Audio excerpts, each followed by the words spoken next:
I cannot get the law of attraction to work for me. Have you found this?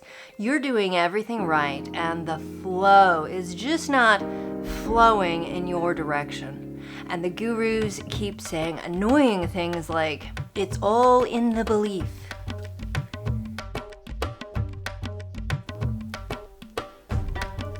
Welcome back to the wild. I'm Cypris. Today, we're talking about internal blockages to receiving and making money. For most of us, this is no simple, quick fix, and I'm no exception. So we're going to discuss what's really causing the problem. I mean, besides a shitty economy. And I'll outline what I'm doing to correct it. I'm sharing this process with you because I figure there's probably some overlap. I mean, I can't be the only one who got shitty programming as a neonate, right? So hopefully some of this, or a lot of this, will resonate with you on your journey of growth. Okay, so I have struggled with cash flow all my life. My bank account is all cobwebs, and I'm tired of having to choose between rent and groceries. And for many years, I've worked so many hours, I feel guilty for the time it takes away from my desk to microwave leftovers. It's always seemed like the deck was stacked against me. But we're supposed to be able to work around that, right? American bootstraps and all that BS, right? But sometimes those limiting beliefs that motivational speakers like to pander as simple course correction are actually buried so deep in our psyches they are invisible. And it takes decades of dedicated digging into the recesses of our early programming to find the glitches. It's just worms. It's all worms. But I think I'm finally getting there. My problem, I believe, is that I've been operating all this time with false rules in my head about how the flow of money works. And these falsehoods were all subconsciously threaded and just fused into my brain when I first arrived here. And we've all got these things, right? Our parents are usually doing their best, but they still manage to imprint us as newborns with these completely felonious laws of the natural and human worlds. And when it happens that young, it's damn near impossible to go back through the wreckage and sort it out. I'm emphasizing this because it's not your fault. It's also not really your parents' fault because their parents messed them up. So what we've got to do is all of us get woke as heck and course correct before more generations have to drown in this mess.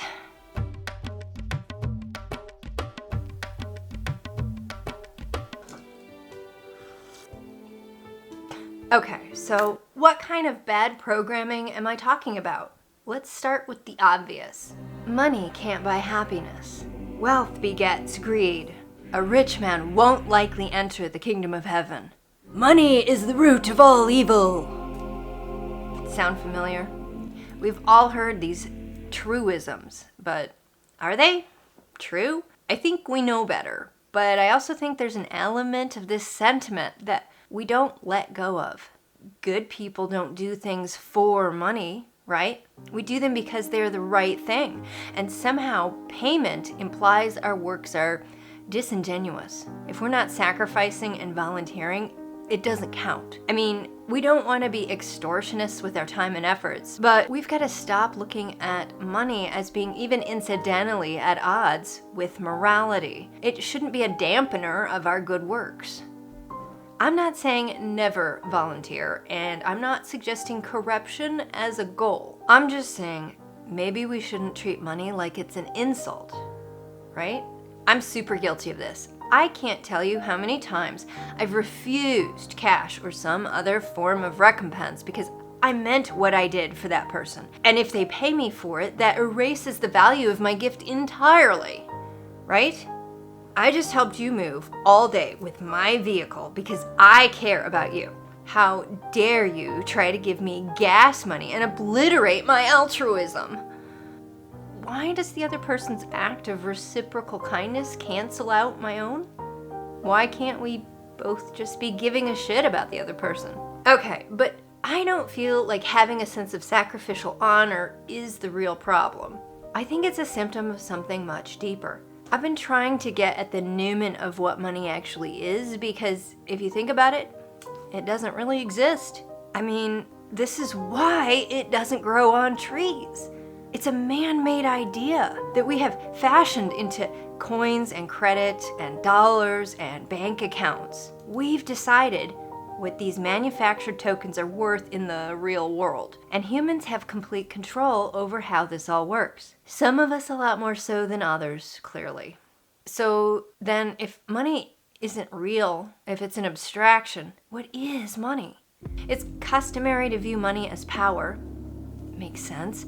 People with more money have more power, but I don't like this terminology because the type of power that's implied is power over other people, and that is just icky all the way around. What I'm dancing around is that money is not a moral entity. In the hands of selfish tyrants, it enslaves human workers and devastates ecosystems and sends questionably shaped rockets into space. But in the hands of people who have goals that don't include hoarding wealth for their own egocentric power trips, money can be used to improve lives and heal the natural world. So I really don't think money makes people into tyrants. I just think we have that few people who aren't predisposed to bullying in the name of self-interest. As a culture, we have a lot of toxicity deprogramming to do.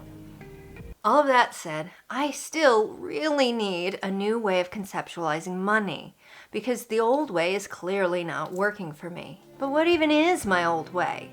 What is my concept of money in the first place? So I did a thought experiment. In trying to imagine a more elemental definition for money, I asked myself what it would do for me should I have access to it. Immediately what came to mind was just the security of having my basic needs met. Money secures house and home and allows me to tend and maintain that home. Money feeds my body, my cats, critters and birds outside. It could feed my family. Yes, this is what I go to, Maslow's food and shelter. It's been a rough ride, y'all. Okay, so after the basics, if we could assume it were a given that my survival needs were met, what could money do for me? And this one was harder because moving beyond basic survival is kind of fantasy land for me. But I thought money would give me access to the resources to build my own world around me. It would amplify, validate my agency in this world to act, to do what I see as fit, to just be. Notice I'm avoiding power terminology here because tyrants. Simply put though, money would empower my existence. Perhaps we could say money amplifies our agency, gives our will real muscle. And yes, I am still semantically dancing around the idea of money as power, but different wording can reveal shades of meaning that eventually get you to new colors. And what I realized through this thought experiment was that I was listing all the ways money feeds things. It is, in this respect, a generic form of fuel or energy. Well, heck, I am so good with energy flow. I've been meditating for years, on and off. I'm a natural at Reiki. I'm so fluent with energy. So why the heck am I blocked on money? Money may be energy, and I keep using air quotes because I'm talking metaphysical energy, not science energy, right? So money may be energy, but it is rooted in the physical realm. Energy of the spirit is a different ball of wax than energy of this tactile world or energy of the socio-political human world. And being connected or tuned into this realm isn't so easy for me. I didn't root here correctly. I was pissed to be here the day I was born, and I willfully refused to let my root chakra connect here. I wanted to keep that door home cracked open, and that put me in a weird limbo with this realm. Of course, both energetic realms are interconnected, but if you've noticed, most people are either pretty well rooted in the physical world or Those who go after a spiritual connection are more centered in that realm. The so-called middle road isn't actually all that easy. I believe true balance comes from mastering an ability to navigate both realms simultaneously, and that is a tall order. But money energy, what's the deal? What dams the flow? I'm sure it's a little different for everyone. We all have triggers and imprinting that come from super specific experiences. But again, I imagine the elements of my story will have a lot of overlap with a lot of you, so indulge me for a moment here so I can paint the landscape of my infancy and trace back this money block.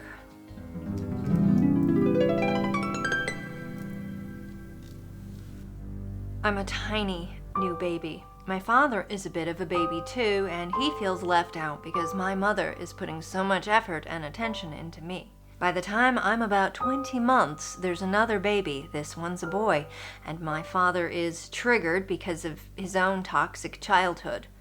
This, of course, spills out into his relationship with us and my mother, and it's all she can do to both tend an eternally fussy baby and keep her powder keg husband from losing his shit. In the exhaustion of it all, of course, I fall through the cracks. All I know is that Mom doesn't like me very much anymore. I've become a nuisance. I'm a burden. I learned to make myself smaller, less needy. On top of all that, food is scarce. We don't get variety or much in the way of fresh fruit and veggies. Not because we're poor, but because my father can't bear to spend the money on us. We don't get clothes, except those donated by friends and family or by occasionally sneaking off to church basement charity sales. And if I make myself visible or audible in the home, my father snaps at me for making him have to be aware of my existence. So I learned to stay out of his line of sight, like a rabbit, always scanning the skies for hawks.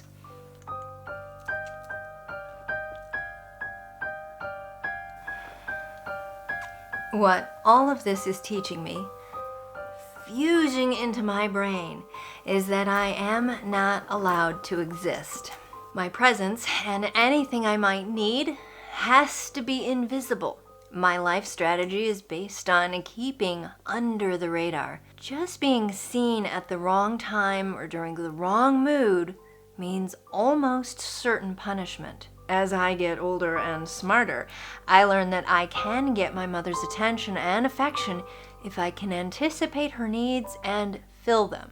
My OCD sets me on a path of exerting all my energy on identifying and filling her needs. On top of this, I always seem to get a negative reaction from either parent if I slip up and express my own needs. And I'm not trying to rag on my mother here. She was in a miserable situation and she legitimately didn't have enough to get herself through, much less actively tease out and tend the emotional needs of her children, especially one who was learning so well how to mask those needs. I'm fine here. We're all fine here. Regardless, what happened was that I learned that the only way to get what I needed was through pure chance, bursts of benevolence. One of the most damaging truths I learned in early childhood was that the surest way to be denied what I need is to ask for it. Now, I don't want to overpaint this situation.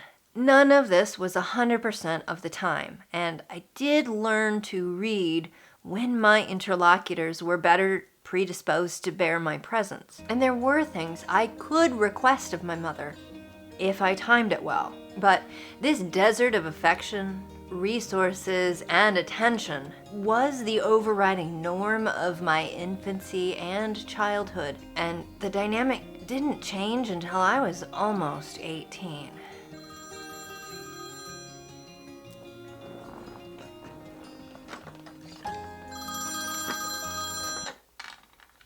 Hello? Hi, Cypris. Mom, hi, what's up? Hey, have you got time to chat? I'm kind of elbows deep in a project right now. Is everything okay? Well, yeah, everything is fine. Okay, then. It's just that I keep feeling like someone is talking about me behind my What? back. That's so random. I'm sure that's not the case. Oh, I know. I'm probably being paranoid. It's just my ears keep ringing. Doesn't that mean someone's gossiping about me? I don't know. Maybe? Do you suppose it's Judy? She's always spreading half-truths. Maybe I'm overreacting, but I just have this anxious feeling. Like hundreds of people are talking about me and judging me. Yeah, you're probably, overreacting. I'm sure it's nothing. Maybe you just had a weird dream last night and it's got you on edge. Yeah, you're probably right. I should let you get back to work. Hey, no problem. I'll call you later, okay? Okay, love you. Love you too, Mom. Try not to worry, okay? Okay, bye. Bye.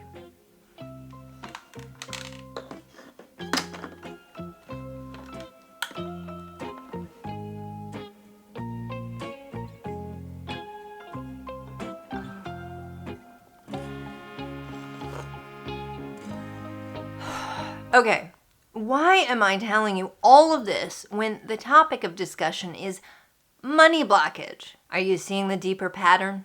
I didn't. Not until this year. Because it's that hard sometimes to sort through the shit we learned before our brains get solid. What I'm coming to understand is that for me, there is no psychological difference between money and attention and basic resources. And I'm not allowed any of them. Here's the subconscious rulebook in my head.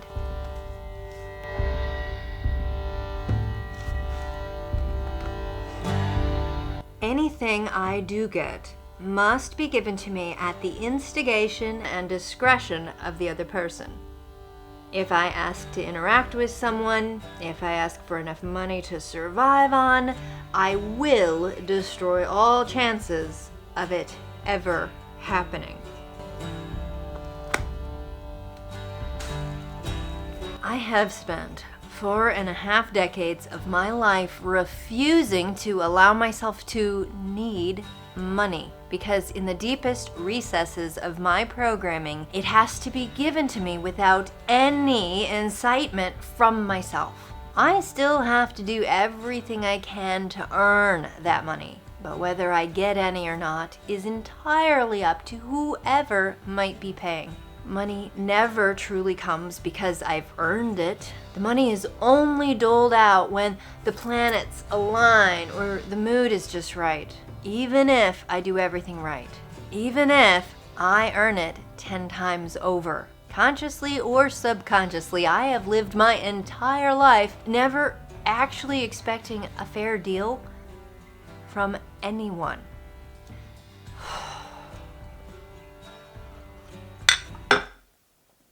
This has played out so much in my life, probably in a million ways I'm not even aware of. I never spoke up at my first job when I outperformed my peers. Yes, management confirmed this, and we all got the same minimum raise for time served. Instead of asking about it, I just felt defeated and quit soon after. At my second job, I worked for many months as an entry-level cashier, and it wasn't until I put in my 2 weeks notice that they offered me management training. They'd been taking advantage of my cheap, high-quality labor all that time and didn't ever consider rewarding me until they were losing me. At that point, I was too offended they'd been using me, and I wouldn't take their offer. And there are countless examples over the years. I mean, at one point, things were tight, my spouse was out of work, and he forbid me getting a job. He wanted me at home, and I let him. I just let him, without protest, because I am not allowed a say in my own existence, right? But I also can't imagine a reality in which I have a way to self-advocate. I am a grown-ass adult, and I have no clue how to self-advocate. Not in any aspect of my life. My ability to self-advocate does not exist. It was psychologically beaten out of me so early that I am sitting here in my 5th decade, realizing I have literally no clue how to stand up for myself other than with teeth bared and ready to death grapple. It's doormat or rip your throat out. That's all I've got. Clearly, this is a problem. Has any of this been a part of your story? Those of you with CPTSD, which is really most of us, are probably recognizing some commonalities. Maybe. At this point, it's become aggressively clear to me that my struggle to draw in money sits at the very core of my relationship with humans, and it's intermixed with a host of other issues. My takeaway from all this? Again, I have no expectations of fairness in compensation, not in affection, not in the give and take of human relationships and emotional exchange, and not with money. Clearly, I have a shit ton of work still to do, and it sucks. I am so tired of being fucked up. But it is what it is. At least my cats love me. Come here. For now, we'll put a pin in all the social and interpersonal ramifications of this late-arrived epiphany and just focus on the money situation. Honestly, basic survival is a lot more pressing for me right now anyway. What I need to do right now is reinvent my relationship with the concept of money. I need to wrest it away from any connection with humans, for one, because I can't solve my issues with human fickleness and unfairness overnight. I need to see money as its own thing, as if a part of nature. I need to see it function like the energy flow and exchange system in nature. So instead of a system based on exploitation that I can't escape from, I can conceptualize money as a flow of nutritive energy that works its way through all things, always being recycled. And when the flow is in balance, there is plenty for everyone. In a nutshell, this is what I want to accomplish. I want to remove my blocks to the flow of resources and heal some of that early trauma. Then I want to fuse my concept of money with the natural energy flow of this physical realm and with the function of my root chakra and, by extension, the flow of nutrients in the blood throughout my body, my being. Essentially, I want to attract money flow as unconsciously and effortlessly as my bloodstream is soaking up nutrients and energy and delivering it where it's needed. I hope it's not necessary here to note that I am not suggesting ignoring real-world efforts, like searching for better employment. But the point is that without doing this conceptual reassignment, everything I try will continue to fail. We've got to break old patterns. So how do we make this shift? Of course, it's going to be a little different for everyone, so tailor your process to your own needs. For me, the first step has been done. I've identified the root of the problem and made a list of moments in my early life that contributed to this programming. We've discussed a few of them in this video.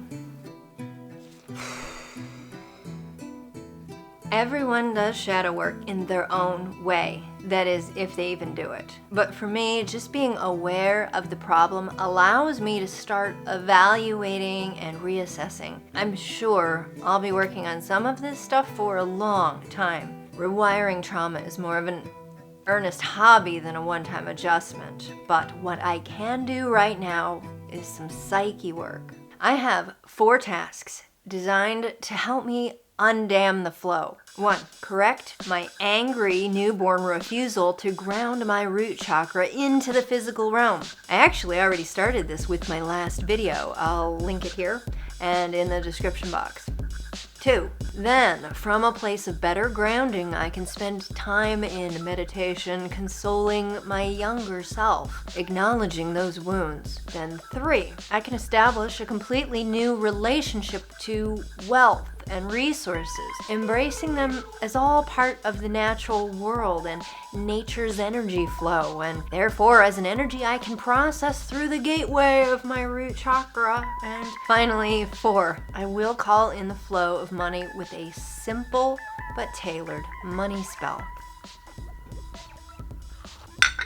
I'm gonna give this process the time and focus it requires, and over the next several weeks I will be performing the rituals to conceptualize and cement the internal work I'm undertaking, and to then call in the cash. And obviously, each ritual will be another video in the series. This is a lot. I'm doing a lot of prep work just to clear the floor for a simple money spell. But these blocks are overriding fundaments to my bad early programming. The more thorough we are, the better the results. Early childhood trauma is not a one and done quick 5-minute fix. If anything I'm talking about so far has resonated with you, you might want to stay tuned and come along on this process. Again, I know it's a lot, but I'm really struggling to make ends meet. If you are too, well, let's do this shit together. Hopefully down the road we can do a follow-up video on how it all played out over time. And that's the plan.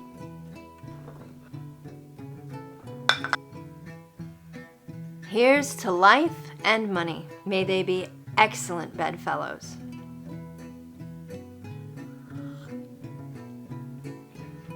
Thanks for watching. I'll see you in the next video, and until then, keep the money wild.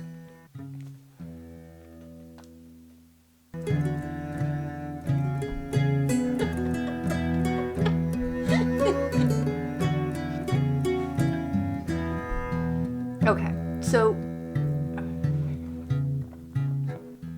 of course I spilled tea.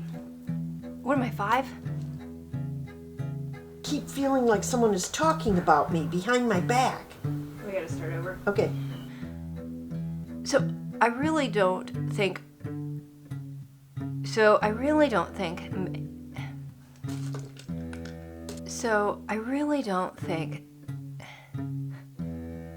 That kid can sleep through anything. Can reveal Hi.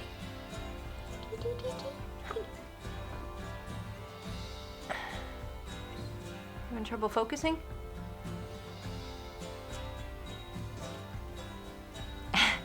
So, why the heck? It's very good, but also very quiet. Still quiet. It's very quiet, yeah. Is this still out of the frame? Didn't change.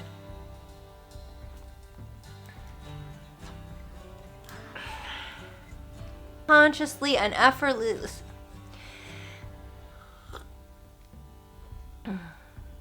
Thanks for watching. You totally messed up that shot.